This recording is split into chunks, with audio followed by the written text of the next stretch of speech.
Back on the show now is Nathaniel Grimard, who has another fight for NEF, this time at NEF 50 on November the 12th when he faces Darren Gibbs. Nathaniel, how are you?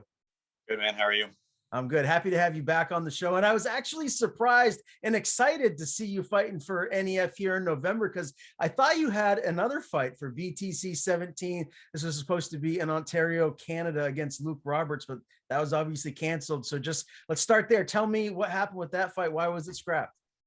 Yeah, I mean, we got offered it, I think, on like 3 weeks' notice. It was announced the following week. And as soon as it was announced, the guy pulled out like 2 or 3 hours later, which it sucks, but I guess it's just part of it, you know? Man, that must be frustrating too, because I have to imagine you and your team, you were excited to travel to Canada and kind of fight in enemy territory, right? Yeah, I mean, I was really excited for the opportunity, especially on short notice as well. So you don't really have to think too much about the fight. You're just kind of going in there to fight your fight. But I mean, yeah, it is what it is. You know, it's out of our control. So it's just on to the next one. Is the promotion BTC, are they, in talks with your team to maybe bring you back to fight there again with another opponent down the line, maybe? Maybe, yeah. I mean, we told them we'd be interested on other offers, like on their next cards. So hopefully they do reach out with a good offer that we can make that trip. What would that trip be like for you guys? Is it you have to hop on a plane or is it a drive? What would that look like?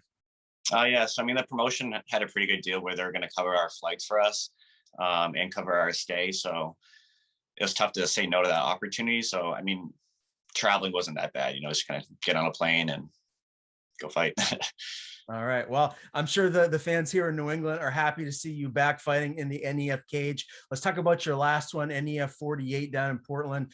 Jake Hicksonbaugh, you lost to him, and that fight was at 155 pounds. Did that weight play a big difference? What's the takeaway from that one? I mean, the weight might have played a big difference. You know, it wasn't up a weight class. He was a full 55, you know, he was pretty big in the cage. That morning I did the shakeout and I was still on weight. You know, I weighed 156 pounds. So, I mean, it could have played a role, but I mean, at the end of the day, it was just his night and he caught me. I made a small mistake. It's super frustrating, especially just like watching back. I keep watching it over, but I don't know, learn from it, you know, and don't make the mistake again. What was the mistake that you made? I think it's just like worrying about getting that top position, not really fighting his hands and recovering my guard to stand up in a technical way, more just exploding into it. And I exploded right into that guillotine. Yeah. And how tight was that? Was there any chance you were going to be able to muster up enough strength there, get out of that in any way? Or is it just you were in a spot where you were caught and there was just no getting out? I mean, I was caught, you know, and he was a little bit bigger than me, but working with like Devin every day and, you know, and all the other guys at Nostos, they also have high level jitsus where, I mean, you get caught in guillotines all the time where some of them might be tight, but if you're not going to go out, you know, he had a tight guillotine. It was his move and he got me with it. So, you know, props to him. And obviously, as a professional now for you, Nathaniel, every fight, it's so important. You need to have a stellar record to make it to those, big time promotions, which I know is what your goal was. Was this loss? Was it? I mean, I know you're still early in your pro career, but how difficult was that for you mentally? Yeah, I mean, it's part of it, I guess. You know, every fight you're going in there with the risk of losing. But I mean, I'm not taking easy fights either. You know, I'm not padding my record fighting guys with 20 losses or 100 losses. I challenge myself in my third pro fight to go up a weight class and take on another tough kid. So yeah, it sucks. But I mean, I want those challenges. If I lose, it's whatever, you know, we learn from it. And you're going to get better. So I'd rather fight the tough guys in New England to get to that top promotion besides fighting the guys I kind of should beat, you know? Right. No, that makes sense. What did you think of, fighting outdoors at NEF 48 and that whole environment? What was that like? I mean, it was pretty cool. You know, I think that setup's great for fans. For fighters, it's a little bit different, just with like the warm-up area and like the walkout. But fighting outside was cool. You know, once you get into the cage, though, you don't really think about fighting outside or getting experience. I know it's more just that you're just in the moment for the fight. Right. I wondered just being there. I mean, I felt like I was swatting away a couple of flies here and there. Did you have to worry about anything like that? Did you experience that while you were in the cage, or are you just so in the moment that you didn't realize it? Yeah, I mean, it could have happened. I didn't realize it. I know I talked to Matt Peterson before, and he was like a little worried about the flies and stuff. And I was like, we're fighters, man. We're not gonna worry about flies or something once we were walking out. You know, you're not gonna notice that stuff in the cage. You're in the moment and be there for a fight. Yeah, no, that's true. I always think about, I see people on motorcycles and whatnot, and if they don't have something over their head and they're just, doing their thing, cruising down the road, and all of a sudden a big bug comes right in their mouth. I mean, that's going to affect them riding. I would imagine that it would affect you guys in the cage if something crazy happens. So I had to at least ask, as far as the takeaway from a team aspect, what did Devin, Carolyn, what did the team feel about how you guys performed at NEF 48? Yeah, and I think they're proud. They obviously see where the holes were, what we could have done better as a team and individually. I mean, I think we had 7 guys in the card and going 7 for 7, winning all 7 fights. Hold us to a high standards. Yes, we should have maybe gone 7 for 7, but that's also tough to do. When everybody win their fight that night, where the other guys can be just as prepared as we are at the end of the day. So we had a lot of debut guys. They learned, some pros. Everybody learned win or lose that fight. It's on to the next one. Hopefully we can get 7 guys on another card in the future, and go for 7-7 that time. I got to ask you, man, how good is David Burke? That kid is scary. He's got some crazy power. Give me an inside scoop. How far is this guy going? Yeah, I've wrestled with David ever since middle school. We used to travel together in the off season. He's a workhorse, he's tough. He's a strong kid. And right now he's hungry. He's injured right now, which sucks. They used to take some time off, but he's in the gym, he's in the gym working still when he can. He was in the gym last night. He's hungry to keep winning belts and stay undefeated. What has life been like for you since NEF 48? I imagine in the gym a lot, just doing your job, day to day. What has things been like for you? Pretty much the same. I took a few days off after that loss, let it sting a little bit, but now it's just, it motivated me to kind of get in the gym and just even work harder. I was so ready for that fight. I did everything right, I feel like, that camp, and sometimes it just doesn't go your way. So this next fight, I just have to do my best to make sure it does go my way, kind of back to that daily grind of it. Did you take any trips or do anything fun with your girlfriend this summer? You must have done something to kind of distract yourself from the daily grind.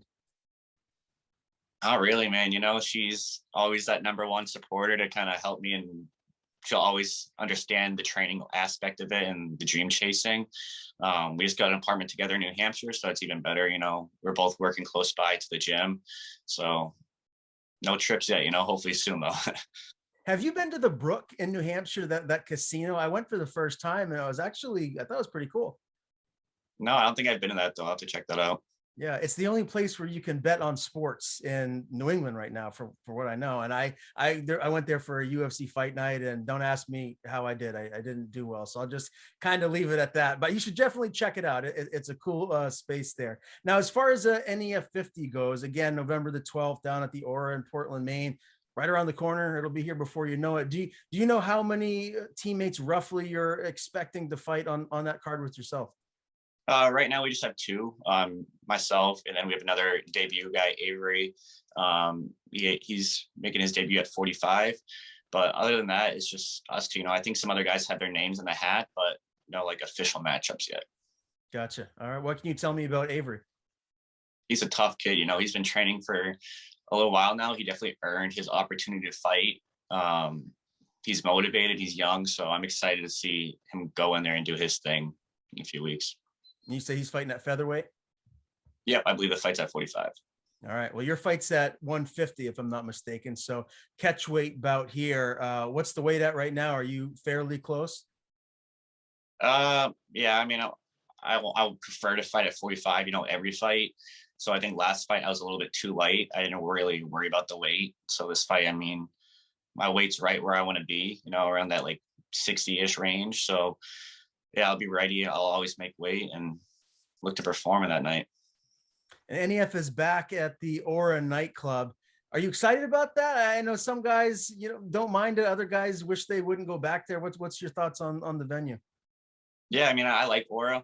I kind of wish it was at a different venue in Portland, to be honest. But yeah, I mean, that's NEF's home. So I mean, I'm excited to be there and represent them. I mean, it gets pretty loud there. Everybody gets super close. For the fans, you're right there standing next to the cage. So it's loud and it's an exciting place to fight. Yeah, I mean, I can't imagine what that's like for you too as a fighter when you're in there and you have the fans literally right on top of you, and then all of the crowd down below, and they're just in there by the masses. Does it feel different when you're in the cage versus other venues? Me personally, no, I don't feel any difference. Maybe if you're like, if I'm going for a takedown and the edge is right there, you're so close to the end of this stage. But I mean, once you step in there, it's kind of just, it's a fight, you're going to that tunnel vision. You're not really thinking about the crowd and everything else outside of the cage. All right, well, let's talk about your opponent, Darren Gibbs. He is 2-10, so this is a guy that, although he's got a lot of experience, he had an extensive amateur career. He's had quite a few professional fights, and this is a guy that you probably should beat just on paper, right? Does that add any added pressure for you going into this one? Yeah, 100%. He is 2-10, but you watch film on this guy, and he's not a 2-10 fighter. He's very technical. He's good. He's very tough. He's going to bring the fight. So I'm excited. I'm expecting, honestly, a back and forth fight. I think this guy, he's going to bring his experience and his age to the cage, and we're going to expect a great fight that night. But yeah, there's definitely pressure being the record and me being the hometown guy. But at the end of the day, the pressure is not going to help you win a fight. You got to go in there and still perform. Where do you think you hold the biggest advantage in this fight? Is there some area where you just feel like you're going to be able to get the better of him? Definitely my wrestling will be a huge advantage, but he's a great jiu-jitsu guy too. I think he's a purple belt. He has a good submission win recently. So, I mean, I'm not sleeping on this guy at all. As far as I'm concerned, he's my toughest opponent right now, skill-wise. And so 5 of his 10 losses are by decision. So again, it goes to just being how tough he is. Do you feel like this really could go the distance, or do you expect to get him out of there?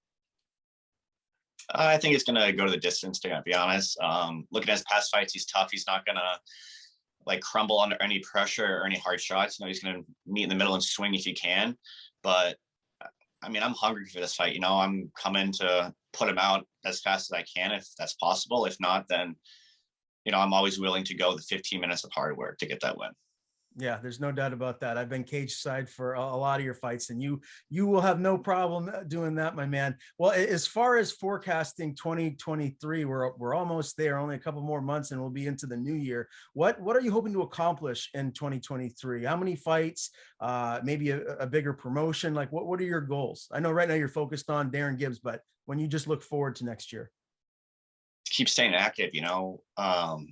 I'm pretty active for anyone. This is gonna be my 5th fight within 12 months, and I haven't been doing it this long either.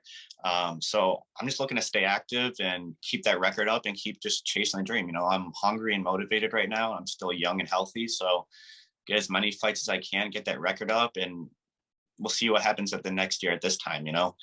This time last year, I was an amateur defending my belt. Now I'm going to my 4th pro fight. So just keep training and hopefully get more wins, Yeah, for sure. Now, I believe NEF is coming right back up to the Bangor area in February, if I'm not mistaken. What do you hope to be on that card? Is that something that you're looking to do? I'm sure, Nostos would like to get a handful of you guys maybe on that event. Yeah, I mean, they offer me the fight, I'd never say no. There's definitely a couple guys within NEF that I have my eye on that I would really like to fight. That would be a great fight, I think, for Matt Peterson. So hopefully you can get up there and fight them in their hometown. Can you give me a couple of names? Is there someone in particular? I like fights that scare me. Jake Detmeyer is on a tear right now. 3 finishes, 3 first-round KOs. So he's on my radar that I'd like to fight. I wish I fought him on this card, but that fight just didn't happen for whatever reason. It's okay. Hopefully I get him then in February, or maybe if they're back in Portland later next year. Okay, I love it. What did you think of the fight with him and Anthony Vasta? I understand there was a little bit of controversy as to whether the ref should have stopped it early. And then obviously we saw Detmeyer come back and get to finish late in the first round. Do you feel like that fight should have been stopped early, or do you feel like that was the right call to let him fight on? I mean, I don't think the fight should have been stopped, but I mean, if the ref's gonna put your hands on you like he's gonna stop the fight, then I think they should commit to that call. That's where the controversy is a little bit. I mean, I don't. It wouldn't have, if he did stop it. It might have been a little early stoppage, but at the same time, I think the refs, if you're gonna be hesitant on the call, you got to make a decision to call the fight or not. Yeah. Okay. Very well said. I'm glad I'm not a ref. I would not want to be a referee. I'll stay in my role and just be happy with that. Well, I can tell you this, Nathaniel. I know the fans here in New England would love to see you in Detmeyer. So I know first you got to get this W over Darren Gibbs. And again, November 12th, NEF 50, Nathaniel Grimard, Darren Gibbs in a fight at 150 pounds. Always great to talk to you, my man. Before we do sign off, I want to give you the floor. Please tell people where they can follow you on social media. If you have anyone to thank, any sponsors, the floor is yours. Thank you, man. Yeah, thank you everybody from Nostos, all my training partners, all my sponsors, all my family. Quick shout out, we have some guys fighting for Cage Titans in a couple of weeks. Craig Marsden, Brian Ferguson, and Aaron Lacey in the main event. So I'm excited for those guys. I'll see you November 12th.